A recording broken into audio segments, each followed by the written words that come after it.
Hello అండి, అందరికీ నమస్తే. అందరు పూజలు కంప్లీట్ అయినాయా? చాయ్ తాగిరా, టిఫిన్ చేసిరా? నేనైతే ఇప్పుడే చాయ్ తాగినానండి. ఒక చిన్న చిట్కా అయితే చెప్తానండి. ఇప్పుడు చలికాలం కాబట్టి కాళ్ళు అయితే బాగా వగులుతాయండి. చాలామంది అయితే ఏ లోషన్లు పెట్టినా ఏవి పెట్టినా కూడా కొంచెం త్వరగా ఇది కాదు, క్యూర్ కావు, మళ్ళీ డ్రై అయితేనే ఉంటాయి.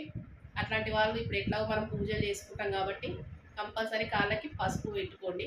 పసుపు పెట్టుకుంటే ఎక్కువ పగలవు. వారానికి ఒక 3 సార్లు అట్లా పెట్టుకున్నా కూడా చాలా బాగుంటాయండి. మామూలు రోజులలో ఉన్నట్టే మన కాళ్ళు అయితే ఉంటాయి. కొంతమందికి డ్రై అయితే ఎంత లోషన్స్ పెట్టినా కూడా డ్రై అవుతుంటాయి. పసుపు పెట్టుకోవడం వల్ల డ్రై కాదండి. ఎవరికైనా నచ్చితే ఈ టిప్ ఫాలో కండి. ఈ వీడియోకి ఒక చిన్న లైక్ చేయండి, షేర్ చేయండి, కామెంట్ చేయండి. ఎవరికైనా ఈ విషయం తెలిస్తే కామెంట్ బాక్స్